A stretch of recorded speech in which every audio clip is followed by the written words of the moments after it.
best base for MMA?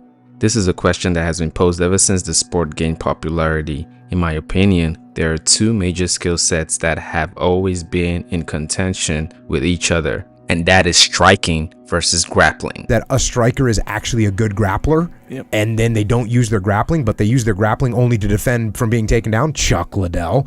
And there's countless guys that you can now name that knocked people out and were known for their stand-up, but what they really were, their base was that they were a good wrestler and couldn't be taken down. Striking is generally more exciting for fans to watch compared to grappling. Knockouts and striking exchanges are visually dramatic and can be more thrilling than grappling, which can appear to be slower and more technical to the casual viewer. Fighters have become increasingly skilled in striking due to cross-training in various martial arts like Muay Thai, boxing, and kickboxing. This evolution has led to higher proficiency and effectiveness in striking. Now, the MMA rules favor striking in some ways. For example, if fighters are inactive on the ground, the referee can stand them up, which resets the fight in a striking position. Many gyms and fighters focus more on striking in their training. This is partly due to the influence of successful strikers currently in MMA, who have become champions and role models. The judging criteria in MMA often places significant emphasis on damage and aggression, which can favor effective striking over grappling and control. As fighters become better at defending against takedowns and submissions, it becomes harder for grapplers to impose their will, resulting in more fights staying on the feet where striking dominates. On the other hand, grappling is still dominant in MMA. Grappling allows fighters to control their opponents, dictate the pace of the fight, and gain advantageous positions. This control can lead to effective ground and pound or submission opportunities. Grapplers can end fights quickly and decisively through submissions, bypassing the need for prolonged striking exchanges. Techniques like arm bars, chokes, and leg locks can finish a fight in seconds. Grappling can be more energy efficient though than striking. Controlling an opponent on the ground often requires less energy than exchanging in continuous striking exchanges, allowing grapplers to conserve energy for later rounds as well. Effective grappling can neutralize a striker's offense by closing the distance, clinching, and taking the fight to the ground, whereas strikers are often less comfortable and less effective. Many successful MMA fighters come from strong wrestling, Brazilian Jiu-Jitsu, or Judo backgrounds, where they develop a deep understanding of grappling techniques and strategies that translate well to MMA. MMA rules allow for a wide range of grappling techniques, including takedowns, clinch work, and ground control. These techniques can score points and win rounds, contributing to a fighter's overall success. While striking is essential, having a solid grappling foundation is crucial for defending against takedowns and submissions. Many top fighters are well-rounded but rely on their grappling skills to avoid being out-grappled and to capitalize on opportunities where striking isn't working. If we take a look at all the current champions in the UFC, they are all very well-rounded fighters. Every single one of them can hold their own on the feet and on the ground, or at least have a very high level of takedown defense or striking defense. For example, Sean O'Malley is amazing when it comes to his striking game. We haven't really seen him perform on the ground because taking him down is not something a lot of fighters have been able to do because he keeps such a good distance, and even when he gets in the clinch, he is always able to defend himself. Now, we may see him tested when he fights Merab. Now, Alexander Pantoja, on the other hand, is a very skilled fighter on the ground, but he cannot be underestimated when it comes to his striking. He is an absolute brawler and uses his toughness to stay in the pocket and gets into dogfights when it comes to striking. It is safe to say that in order to be a champion in today's day and age, a fighter needs to be well-rounded or at least have a good defensive skill in whatever martial arts they are lacking.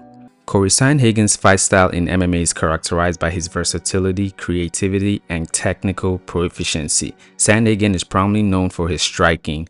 He utilizes a diverse array of techniques including punches, kicks, elbows, and knees. His striking is fluid, dynamic, and often unpredictable, making it difficult for opponents to anticipate his moves. Sandhagen's footwork is exceptional. He uses lateral movement, angles, and constant motion to create openings and avoid being in a stationary target mode.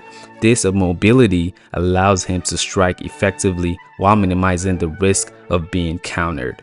He excels at controlling the distance in fights. Sandhagen uses his reach advantage to keep opponents at bay with long-range strikes and closes the distance quickly when needed to land powerful strikes as well.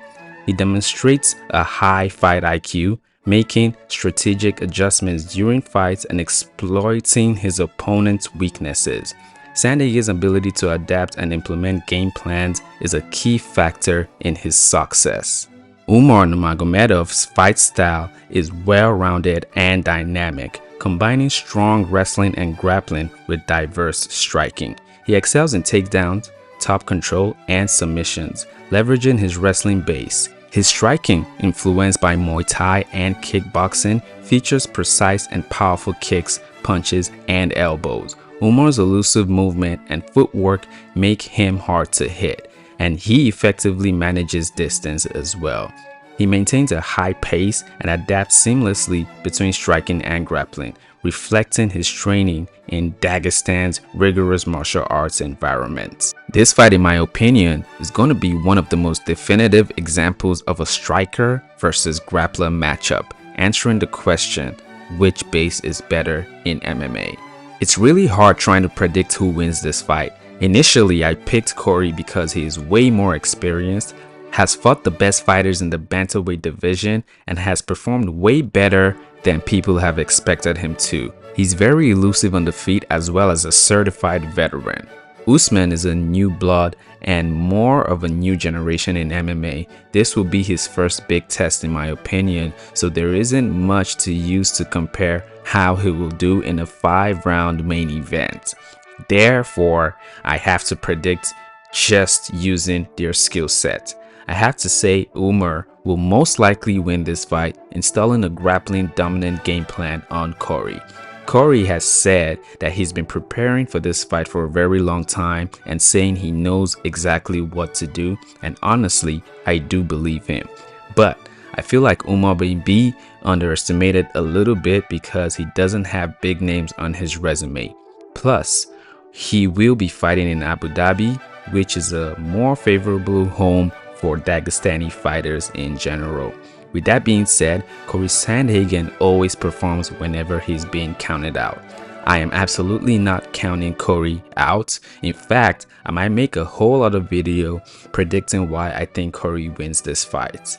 I do think it will be a close fight for sure, and I actually do want to be wrong. I think Cory will have I do think he will have so many big moments in the fight, and I will not be surprised, like I said, if he pulls it off and takes the win. I actually do want to be wrong in this prediction, as I am truly a fan of Cory Sandhagen, but this is my honest opinion. Umar will use all his grappling skill set with his defensive striking versus Cory using all his striking skill set versus Umar's defensive striking. One thing is for sure, this will be a very fun matchup, and I cannot wait to see how it plays out. Now, with all that being said, what do you guys think is really the best base for MMA, especially when it comes to striking versus grappling? If you've reached this part of the video, I really appreciate you. Thank you for watching. Don't forget to like, share, and subscribe for more MMA content, documentaries, fight predictions, and analysis. I'll see you guys next time.